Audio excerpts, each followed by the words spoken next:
Hello and welcome back to the Zak and Buzz Review. So what are we reviewing today? Hellboy, the Crooked Man. The Crooked Man, the Hellboy movie that just suddenly popped out of nowhere. I didn't even see this one coming. I need some ID, love. Are you serious? What? I mean, what? Just a new Hellboy movie so soon after the other one? Yeah, but... Well, I say so soon, that came out in 2019. But with a completely different actor again. Not that that's a problem, because this particular movie, as I say, it seemed to just drop out of nowhere. Mm-hmm. And, do you know, I like a good Hellboy movie. Yeah. You know, people kind of have got themselves stuck in the rut because obviously they watched the original Hellboy and love Ron Perlman. Ron Perlman being Hellboy, and so they didn't really accept the next movie. Which I actually enjoyed. I felt it felt more like a cartoon. Yeah, it felt a bit more traditional to the comics, but what we said in the actual review itself, the spoiler-free review, was that what that film suffered from was it was very much like a mishmash of a lot of stories. Tried to cram a lot into it. It was very stodgy to watch, yes. but I still enjoyed it. Now this one was kind of completely self-contained. Yeah, and I actually think that it worked really well. I think what kind of maybe brings this one down for a lot of people is they go, oh, not another Hellboy movie without Ron Perlman. Yeah. Because, I mean, let's not forget, he's been Hellboy in 4 movies. Yeah. We've got, obviously, the 2 live-action ones and 2 animated ones. Exactly. So they kind of, so sometimes people might not want to go and see it simply because it hasn't got Ron Perlman in it. But that's a mistake, I would in my say opinion. so, yeah. Because this movie is just like you've gone into a comic book store, got a graphic novel off the shelf that contains one clear story, and you're watching it, and it's a Hellboy adventure. Yeah, that's very true. Nothing about his origin. No. It gets mentioned very briefly. That he was born in a church, you know, but it's not about his origin. It's just a Hellboy It's like adventure. You were intrigued by the front cover of a graphic novel. Yeah. Once you've gone into a shop and you went, oh, that looks fun, I'll read that. And then you're just watching it. So in this particular story, he's on a train with his, agency... BRPD, I think. Yeah. Bureau of Paranormal Research and Defence. We're the line in the sand. So he's with his buddy, which is a lady who seems pretty competent. Yeah, but she hasn't had much field work experience. Hasn't much field work, but she is very much into researching witchcraft, etc. And they are transporting a very dangerous paranormal creature. Yeah. Which basically escapes, doesn't it? It does. So the creature, which I didn't expect it to be this, but it was like a spider with like... It could change its size. Well, they said about how it can alter magnetic fields. It can do all sorts of stuff. But the train goes past a place which is very sort of heavily influenced by the paranormal. Yeah. Because they could work out what triggered it to suddenly escape. Suddenly come back. Because it was sedated. Yeah. And so they went past this thing. And that's really the crux of it. Their creature escapes, the train carriage crashes, and they find themselves embroiled in this story of a community that is being haunted, or beset, kind of by. There's a big community of witches there, which all follow the Crooked Man. The Crooked Man, who's funny enough the titular character, and and that's right.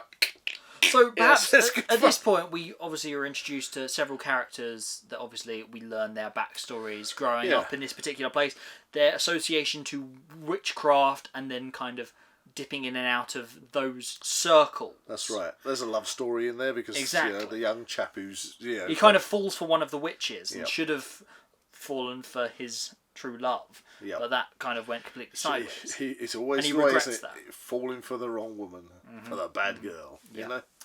And what I can say from this point is obviously we've had this massive spider attack. We're suddenly introduced to all these different witchcrafty things.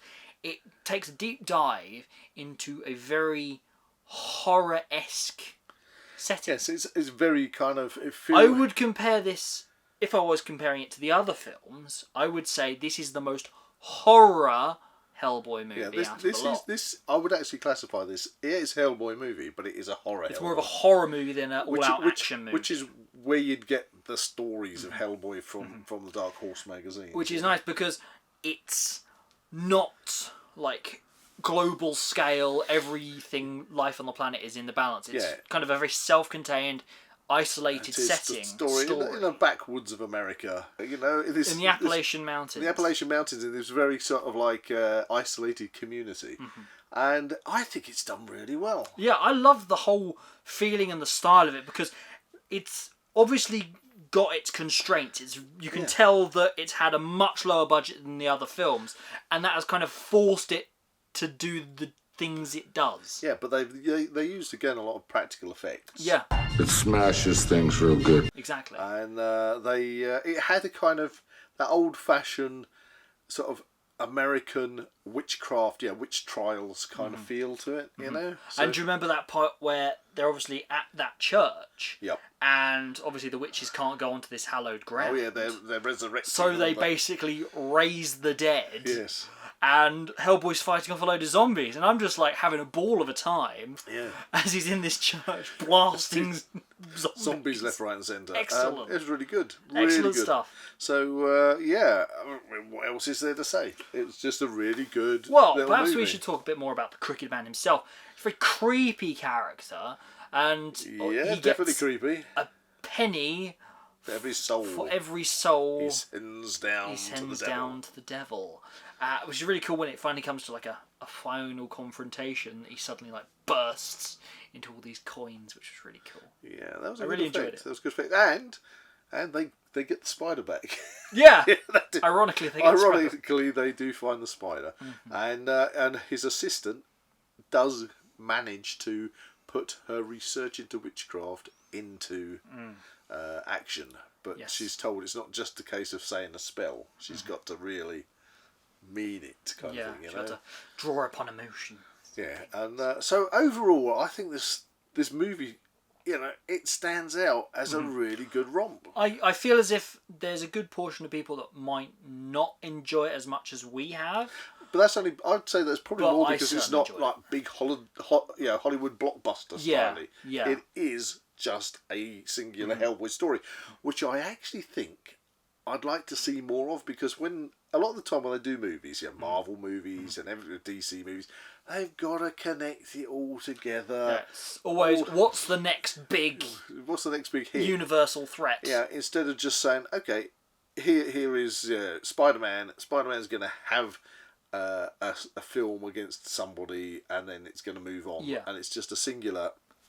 Yeah, you can't Story. You can't up it from there type of deal. This exactly. brings things back down onto a lower level playing field. Yeah, and I think that's good. So it means that from the end of this movie, you can have another Hellboy adventure. Yeah, because that's what this is. It's a singular Hellboy adventure. Exactly, and I could certainly see this guy coming back because his performance as Hellboy was pretty darn good. Yeah, I think he was good. I remember when we first saw the trailer, there was a lot of criticism towards it, and all I've seen after the films come out is really positive things. So I think this would be absolutely amazing to warrant a sequel. Yeah, and if they do a sequel, I think if they can get the backing, I think it would warrant putting a little bit more, financial clout behind the movie. If that's my one criticism with this particular movie, it's when you get a close up of Hellboy's horns, they do look rather prosthetic-y. Who you call a monster, pal? You look in the mirror. But they're not done quite as well as the other ones. I know. But that's just a small. It's a small thing in a very large movie, and I mean, just talk about a funny moment, just to kind of break away from the horror slightly towards the end. It's funny when one of the witches gets her comeuppance, is turned into a horse. Yes. And he's painted on the side of it, I am a witch. I am a witch, yes. I found that hilarious. And there are a few little jokes through the movie which are quite fun. So, You do not believe in the power of prayer, son? yes, I'll just bring this just in case. just bring this. So going into the movie, I don't know. I really don't know what to expect. I came out, smile on my face, thought it was really good. Yep. I'm going to put this on a good 8. 8. Okay, room for improvement, but still for improvement. pretty darn good. Yeah, it was a good one.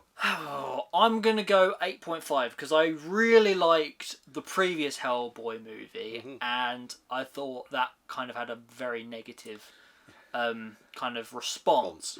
But this one, I've seen a very positive response from the audience, and I myself really liked and think it worked with this horror-esque style. It's the horror-esque style. Which was really brilliant, especially coming out in October around the Halloween season. What a perfect combination. And I think it's going to get better with a rewatch, to be honest. Yeah.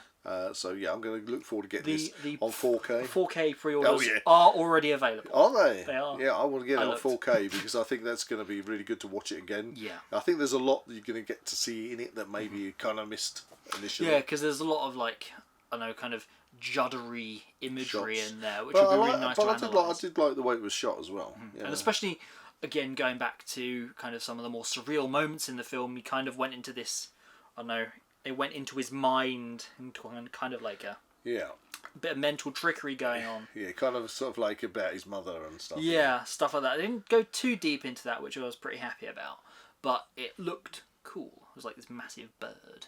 Oh, yes. I'm pretty sure it talked.